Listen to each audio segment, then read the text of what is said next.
الشيطان الرجيم بسم الله الرحمن الرحيم الحمد لله رب العالمين الصلاة والسلام على أشرف الأنبياء والمرسلين وعلى آله وعترته وأهل بيته الطيبين الطاهرين المعصومين أما بعد فقد قال الله تعالى وتباركه في محكم كتابه المبين قوله الحق بسم الله الرحمن الرحيم اهدنا الصراط المستقيم صراط الذين أنعمت عليهم غير المغضوب عليهم ولا الضالين اللهم صل على محمد وآل محمد.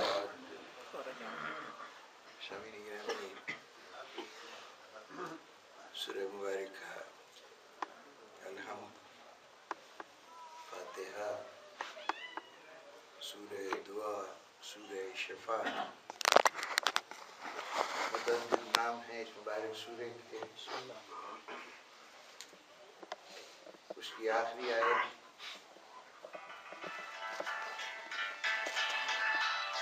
ترجمے سے بھی آپ حضرات پوری طرح آگاہ، لیکن چونکہ ترجمہ ہی معرض بحث ہے ماشاءاللہ، پیش نظر اس آیت کے اس جز کا ترجمہ ہی اس وقت موضوع گفتگو ہے، اس لیے اسے دوہرا لینے میں کوئی حرج بھی نہیں ہے.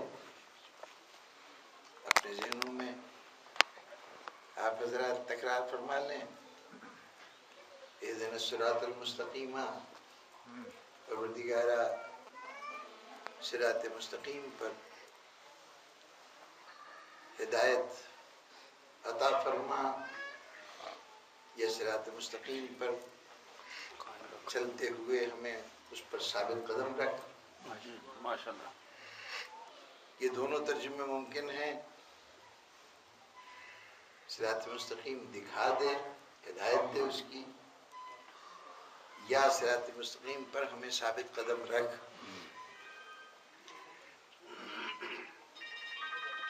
اس پر تفصیلی بحثیں ہیں کہ ان دونوں میں سے کیا ترجمہ ہونا چاہیے، لیکن اس وقت میرا موضوع گفتگو یہ جز بھی نہیں ہے. اچھن کہ اس کے ترجمے کو تو فرقوں میں تقسیم کر دیا جاتا ہے کہ مسلک جعفری والے یہ کرتے ہیں اور غیر جعفری یہ کرتے ہیں. سبحان اللہ.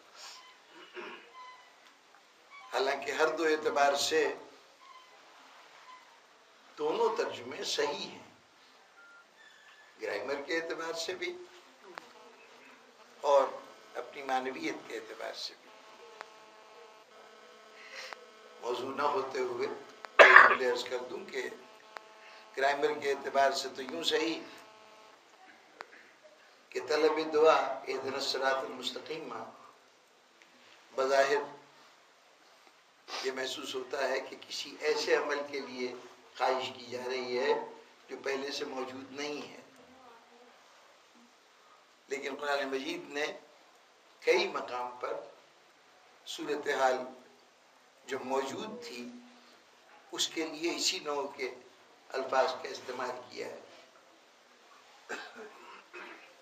خانہ کعبہ کی تعمیر ہو رہی ہے تو وہاں پر اللہ فرما رہا ہے کہ اس گھر کو پاک کر دے. حضرت ابراہیم سے فرمائش ہو رہی ہے کہ اس گھر کو پاک کر دو.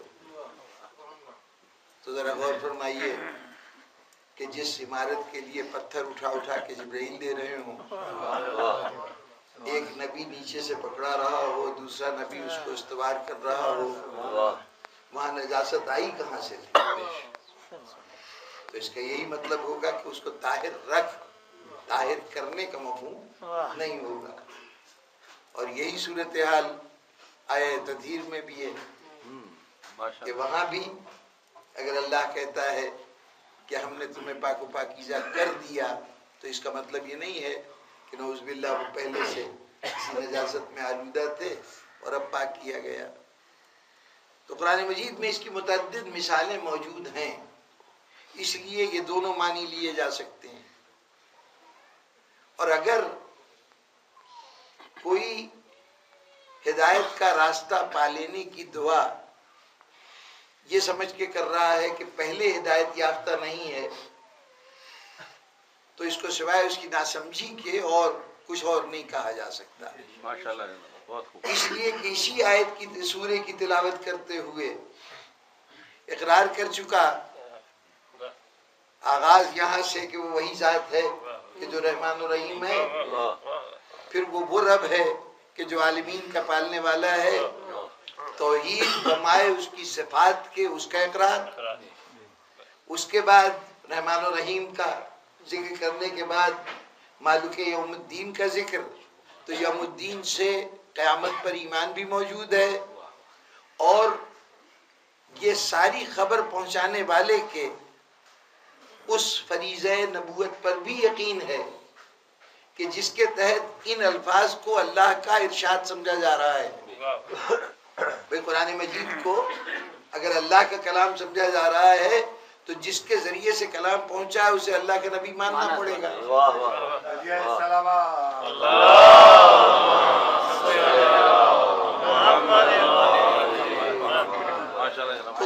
مالک یوم الدین تک توحید کا اقرار بھی موجود، نبوت کا اقرار بھی موجود، قیامت کا اقرار بھی موجود. تین بنیادی عقیدے، توحید، اللہ کی طرف سے ہدایت کا نظام جس کا نام نبوت ہے، اور اس کے ساتھ ساتھ قیامت. تینوں کا اعتراف تو ہو گیا، یہ تو عقیدے ہو گئے. اور اس کے بعد ایاک نعبد و ایاک نستعین جب کہا تو اب اپنے تمام فکر و عمل کو اللہ سے منسوب کر دیا کہ صرف یہی نہیں کہ عقیدہ ہمارا یہ ہے کہ تو ہے اور تو عالمین کا رب ہے، بلکہ ہماری کیفیت یہ ہے کہ اگر کبھی سر جھکاتے ہیں عبادت کے لیے کسی کے سامنے تو وہ تیری ذات ہے، اور ہاتھ پھیلاتے ہیں مدد کے لیے تو وہ تیری ذات ہے. اپنی زندگی کے تمام اعمال و افعال کو اللہ کی طرف نسبت دے دی.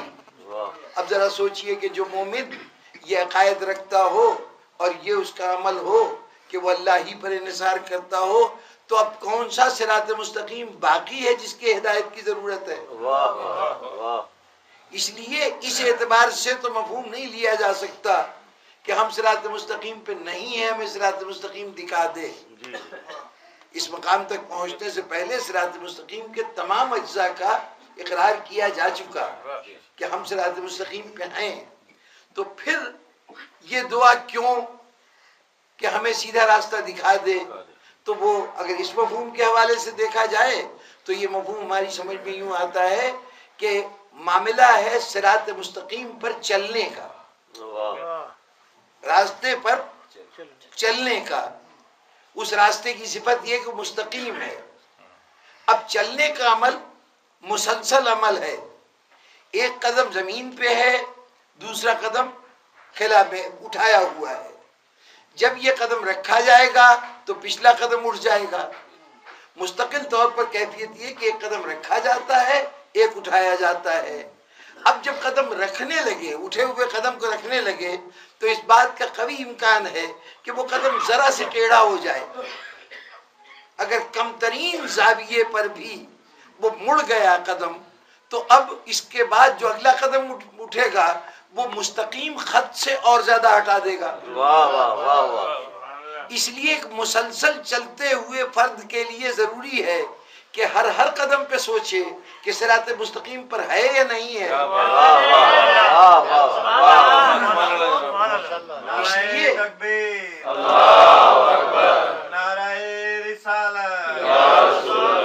دونوں ہاتھ بلند کر کے خیبر شکن نعرہ حیدری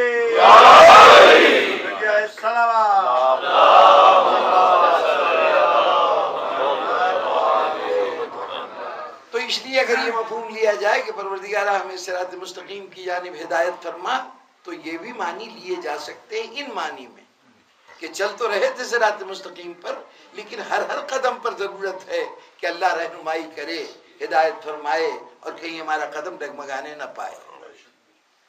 اور جہاں تک دوسرے مفہوم کا تعلق ہے تو وہ تو ظاہر ہے کہ جب اقرار کر چکے توحید کا بھی، نبوت کا بھی، قیامت کا بھی، اور اس کے ساتھ ساتھ اس کا بھی کہ جو کچھ ہے سب اللہ ہی کی طرف سے ہے، عبادت بھی اسی کے لیے، مدد بھی اسی سے، تو اب اس کے بعد تو پھر یہ سوچنا کہ صراط مستقیم سے واقف نہیں ہے، اس سے زیادہ غلط تصور ہو ہی نہیں سکتا۔ ہر شخص صراط مستقیم پر ہے جو سورہ الحمد کے ابتدائی حصے پر ایمان رکھتا ہے۔ اب تو وہ یہی دعا مانگے گا کہ پروردگارہ راستہ تو نے دکھا دیا ہے، لیکن کہیں بھٹک نہ جائیں، اس راستے پہ ثابت قدم رکھنا۔ تو یہ تو معنی کے وہ پہلو ہیں جس کے اوپر بڑی تفصیلی گفتگو اور بہت خوشگوار باتیں دنیا خطابت میں حضرات کرتے رہے۔ مجھے آگے بڑھ کے کچھ دیکھنا ہے۔ پروردگارہ صراط مستقیم کے ہدایت فرما دے۔ کون سا صراط مستقیم؟ کیا کہہ رہے ہیں؟ کون سا صراط مستقیم؟ تو اب اس کی تشریح ہو رہی ہے۔ صراط الذین انعمت علیہم، ان لوگوں کا راستہ جن پر تو نے اپنی نعمتیں نازل کی، جن پر تو نے انعام کیا۔ غیر المغضوب علیہم ولا الضالین، اب اس کا ترجمہ ہم نے کیا کیا کہ پروردگارہ ان لوگوں کے راستے پہ ہمیں چلا جن پر تو نے انعام کیا، اور اس راستے پر نہ چلا جن پر چلنے والے تیرے غضب کا نشانہ بنے یا گمراہ ہوئے، مغضوب ہوئے یا ضالین ہوئے۔ یہی ترجمہ ہے نا ذہنوں میں۔ لیکن جناب والا بس یہی وہ مقام ہے جہاں آپ حضرات کی توجہ چاہتا ہوں کہ ہم نے آیت میں ایک راستے کا تذکرہ ہے، ہمارے ترجمے میں دو راستوں کی باتیں ہیں۔ آیت کہہ رہی ہے اہدنا الصراط الذین، پروردگارہ ان لوگوں کا راستہ، انعمت علیہم، سبحان اللہ۔ غیر المغضوب علیہم ولا الضالین کے ساتھ کسی راستے کا ذکر نہیں ہے۔ وہ راستہ جو انعام یافتہ لوگوں کا راستہ ہے، غیر مغضوب و ضالین کے، آیت کا لفظی ترجمہ تو یہی ہوگا نا۔ ہم نے اضافہ کیا کہ مغضوب و ضالین کے راستے کی طرف نہ چلا، جی یہ جو اضافہ ہے یہ چونکہ ہمارا ہے اس لیے اس کے اوپر گفتگو ہو سکتی ہے۔ قرآن مجید کے الفاظ جو کچھ کہہ رہے ہیں اس کے اوپر تو ہمیں تابع مجال نہیں ہے کہ ہم اس پر کوئی رائے کا اظہار کریں۔ جو کچھ اللہ ارشاد فرما رہا ہے اس کو اسی طرح ماننا پڑے گا، لیکن جو بات ہم نے اپنے طور پر کہی ہے اس پر ضرور غور کیا جا سکتا ہے، اور وہ کوئی تفسیر بالرائے بھی نہیں ہوگی اور کسی طرح سے قرآن مجید کے الفاظ کو توڑنے مروڑنے کے مترادف بھی نہیں ہوگا۔ عقل کی کسوٹی پر ہم ذرا اس ترجمے کو دیکھیں کہ یہ جو ترجمہ ہے کہ پروردگارہ اس راستے پہ چلا جو انعام یافتہ لوگوں کا راستہ ہے، اور ان لوگوں کے راستے پہ نہ چلا جو مغضوب و ضالین ہیں، اس کو اگر جائزہ لیجئے تو پہلی بات تو یہ کہ قرآن نے ایک راستے کا ذکر کیا ہے، ہم نے دو راستے کر دیے۔ یہ اضافہ ہمارا ہے اور اس کے اوپر ہم جواب دیں ہیں۔ پروردگار عالم اگر اس کی بنیاد پر کوئی غلط نتیجہ ہم نکال لیتے ہیں تو اس پہ مواخذہ ہمارا ہوگا۔ ہم پروردگار پر یہ وہ بوجھ نہیں ڈال سکتے کہ خدا بندہ تو نے تو قرآن میں کہا ہی ایسا تھا، اس نے تو صرف ایک راستے کا ذکر کیا ہے۔ اگر یہ سمجھ لیا جائے کہ یہ دو راستے ہیں، وہ جو پہلے کہا گیا کہ ہدایت دے صراط مستقیم پر اور نہ ہدایت دے، یہی مطلب ہوگا نا کہ نہ ہدایت دے اس راستے پر جو مغضوب و ضالین کا ہے، تو پہلی بات تو یہ کہ ہدایت دینا ہمیشہ صحیح بات کے لیے کہا جائے گا، غلط چیز ہدایت نہیں ہوتی۔ یعنی اگر میں صراط کے لفظ کو دونوں چیزوں کے ساتھ لگا رہا ہوں تو جو دعا کی اصل ہے ہدایت دینا، اس کو بھی دونوں کے ساتھ لگائیے کہ پروردگارہ ہدایت دے اس راستے پر جس پر انعمت علیہم چلے، اور اس راستے کی ہدایت نہ دے جس پہ مغضوب و ضالین چلے. اگر مغضوب و ضالین کے چلنے کی کوئی راہ ہے تو اس کے اوپر ہدایت دینے کا سوال نہیں. اس پہ تو جانے کا مطلب ہے بھٹکانا. تو یا تو آیت میں کوئی اشارہ موجود ہوتا کہ پروردگار صراط مستقیم کے اوپر ہمیں اس کی ہدایت دے اور نہ بھٹکا اس راستے پر جس پر چلنے والے تیرے بھٹکنے والے بندے چلتے رہے ہیں. جی اس بھٹکنے کا تو ذکر ہے نہیں. تو ہم نے وہاں تو ہدایت کی بات ہو رہی ہے. ہمیں ہدایت کا راستہ ہمیں ہدایت فرما. اور کن لوگوں کے راستے پہ ہدایت فرما کہ جو انعمت علیہم ہے. اور دوسری بات یہ کہ اس دعا میں ہم نے ساری ذمہ داری سارا بوجھ اللہ کے اوپر ڈال دیا کہ پروردگارا اگر ہم صراط مستقیم پر چلیں گے تو وہ بھی تو چلا رہا ہوگا اور اگر صراط مستقیم سے بھٹک جائیں گے تو وہ بھی تو بھٹکا رہا ہوگا. بھئی اگر وہ چلاتا ہے، دیکھیے اس سے درخواست کرنے کا مطلب تو یہی ہے کہ ہم یہ سمجھتے ہیں کہ اگر صراط مستقیم پہ چلتے ہیں تو وہ بھی وہی چلانے والا ہے اور اگر مغضوب و ضالین کا راستہ اختیار کرتے ہیں تو وہی چلانے والا ہے. اس سے ہم کہہ رہے ہیں کہ پروردگارا ہمیں اس راستے پہ نہ چلا. یہ ہمارے بنیادی عقائد کے خلاف ہے یہ بات، اس لیے کہ ہمارے نزدیک خداوند عالم کی ذات ایسی ذات نہیں ہے کہ وہ انسان کو برائی پر آمادہ کرے، غلط کام کے لیے کہے. وہ جب بھی کہے گا دعوت خیر دے گا، دعوت شر نہیں دے گا. اس کا کام صراط مستقیم پر چلنے کی توفیق دینا تو ہے، لیکن اگر شر کا راستہ انتخاب کرتا ہے تو وہ بندے کا اپنا انتخاب ہے، خدا کا اس میں دخل نہیں ہے. تو پھر خدا سے کیا کہنا کہ پروردگار سیدھے راستے پہ تو چلا اور غلط راستے پہ نہ چلا. اور اگر عقیدہ میرا یہ ہے کہ خدا ہی سیدھے راستے پہ چلاتا ہے اور خدا ہی مغضوب و ضالین کے راستے پہ چلاتا ہے تو پھر ایسی صورت میں جب یہ اللہ کا فیصلہ ہے تو مجھے کہنے کی مجال کیا ہے؟ اس نے جس راستے پہ جس کو ڈال دیا وہ جانے، اس کی مصلحت جانے. اگر اس نے مجھے انعمت علیہم کے راستے پہ ڈال دیا ہے تو یہ اس کی مصلحت تھی، اس کی رضا تھی. اس نے اگر مجھے مغضوب و ضالین کے راستے پہ ڈال دیا ہے تو یہ بھی اس کی منشا و مرضی ہے. پھر ہم کیسے کہیں کہ کیا توقع کریں کہ پروردگار عالم ہمیں سیدھے راستے پہ برے راستے پہ چلانا چاہتا ہے مغضوب و ضالین کے، تو ہمارے کہنے کے اوپر وہ ہمیں دوسرے راستے پہ ڈال دے گا. ہمیں حق پہنچتا ہے، اور اگر حق پہنچتا بھی ہوتا تو اللہ کی مرضی میں ہم دخل دینے والے کون تھے؟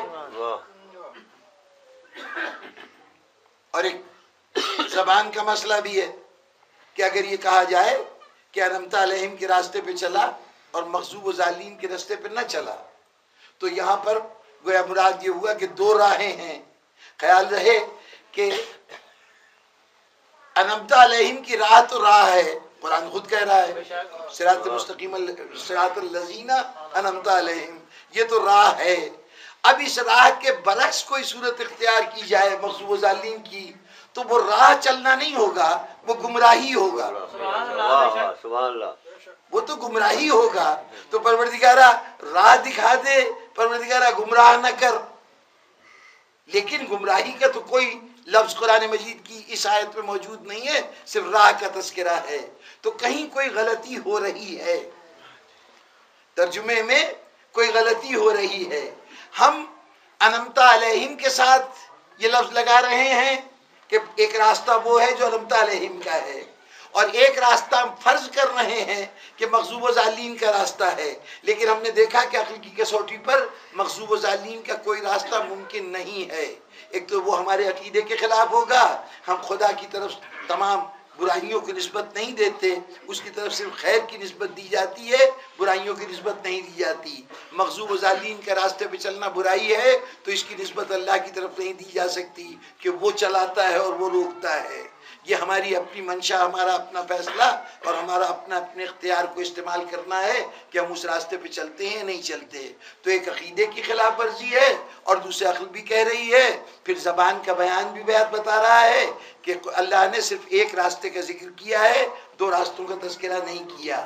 تو کہیں ایسا تو نہیں کہ راہ صرف ایک ہے اور دوسری جگہ ہم صرف خانہ پوری کے لیے، چونکہ ایک راستے کا ذکر تھا صراط الذین انعمت علیہم، تو اب ہم نے سوچا کہ انعمت علیہم کا ذکر ہو رہا ہے، ظاہر مغضوب و ضالین سے روکا جا رہا ہے، تو روکے جانے کا مطلب یہ ہے کہ ایک راہ کا لفظ ہم وہاں پہ بھی شامل کر دیں۔ ہم نے بیلنس پورا کرنے کے لیے، دونوں اجزاء کو توازن کو قائم کرنے کے لیے یہ راہ کا لفظ وہاں لگا دیا، ورنہ منشاء قدرت میں راہ نہیں ہے۔ پھر اس کا مطلب کیا ہوا؟ اگر راہ کا لفظ صرف انعمت علیہم کے ساتھ لگنا ہے اور مغضوب و ضالین کے ساتھ نہیں لگنا، تو اس کا مطلب کیا ہے؟ ہم سمجھے کہ تقسیم ہے دو راہوں کی۔ ہم نے ترجمے میں سمجھا کہ یہ دو راستوں کی کا معاملہ ہے، ایک انعمت علیہم کا راستہ، ایک مغضوب و ضالین کا راستہ۔ کہیں ایسا تو نہیں کہ راستہ ایک ہی ہے جو انعمت علیہم کا ہے، اور یہ جو مغضوب و ضالین بیان کیا گیا ہے یہ انعمت علیہم کی صفت ہے۔ بڑا مشکل ہے کہ یوں ہی کہہ کے اور میں گزر جاؤں اور بات جو ہے پوری طرح سے منتقل ہو جائے۔ اتنی الجھی ہوئی گفتگو کو اتنی آسانی سے میں جان نہیں چھڑا پاؤں گا۔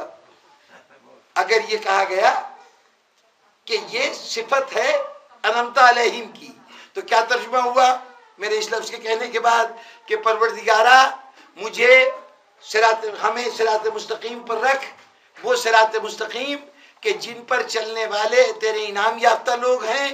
انعام یافتہ لوگ کون؟ انعام یافتہ لوگ کہ جن پر نہ تو کبھی غضبناک ہوا،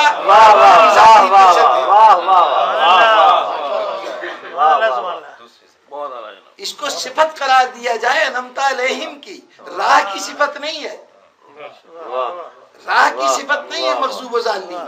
یہ انعمت، دیکھیں مغضوب و ضالین بھی افراد ہیں، انعمت علیہم بھی افراد ہیں، تو اگر افراد کا تذکرہ ہو رہا ہے، مغضوب ہونا، ضالین ہونا، یہ افراد کی قسمت ہوگی، افراد کی کیفیت ہوگی، یہ راستے کی کیفیت نہیں ہوگی۔ اگر کوئی راہ ہوئی تو اس پر اگر غلط راہ ہے کوئی تو اس پہ چلنے والا مغضوب و ضالین ہوگا، راستہ تو مغضوب و ضالین نہیں ہے۔ اگر ایک راستہ منزل تک آپ کو نہیں لے جا رہا، مجھے نہیں لے جا رہا، اور میں اس راستے پہ چل رہا ہوں، تو بھٹکنے والا تو میں ہوا، راستہ تو نہیں بھٹک رہا ہے، راستہ تو بھٹک نہیں رہا ہے، وہ تو کسی اور منزل پہ پہنچا رہا ہے۔ جن کو اس منزل پہ جانا ہوگا، جن کو وہاں جانا چاہیے، ان کے لیے وہی راستہ ان کی منزل تک کی رہنمائی کرتا ہے۔ راستے میں کوئی خطا نہیں ہے، کوئی قصور نہیں ہے، یہ صفت ہے انسان کی کہ وہ انعمت علیہم بھی ہو سکتا ہے، وہ مغضوب و ضالین بھی ہو سکتا ہے۔ تو کہیں ایسا تو نہیں کہ مفہوم یہ ہو کہ پروردگارا تو ہمیں اس راستے پہ چلا جو انعمت علیہم کا راستہ ہے، وہ انعمت علیہم کے جو نہ کبھی مغضوب ہوئے نہ کبھی ضالین ہوئے۔ اچھا، اگر یہ ترجمہ تھوڑا سا ذہنوں کے لیے قابل قبول ہو گیا تو اب پھر سوال یہ پیدا ہوگا کہ آخر اس خصوصیت کی یا اس اضافے کی ضرورت کیا ہے؟ جب کہہ دیا گیا انعمت علیہم کے راستے پہ چلا تو اس کے ساتھ یہ شرط لگانے کی کیا ضرورت ہے کہ مغضوب و ضالین والے انعمت علیہم نہیں؟ جی، تو وہاں پر غور فرمائیے، تو کہنے کو تو ہم نے بظاہر یہ تقسیم کر دیا تھا کہ دو راہیں ہیں، ایک مغضوب و ضالین ہے اور ایک انعمت علیہم ہے، لیکن ذرا ایمانداری سے کچھ نہیں ہوگا، بلا وجہ ہاتھ پیر لگے گا۔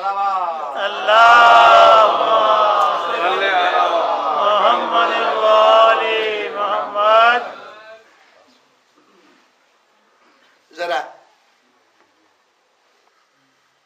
فکر کو مہمیز کیجئے اور یہ غور فرمائیے کہ انعمت علیہم کی بات ہم نے کی کہ اس راستے پہ چلا۔ اب انعمت علیہم اس کائنات میں جو وجود بھی موجود ہے، بتائیے کیا وہ انعمت علیہم نہیں ہے؟ عدم سے وجود میں آنا اللہ کی دی ہوئی سب سے پہلی نعمت ہے۔ وہ مخلوق جس کا وجود ہی نہیں تھا، اس کو اس نے وجود عطا کر دیا، یہ سب سے پہلی نعمت ہے۔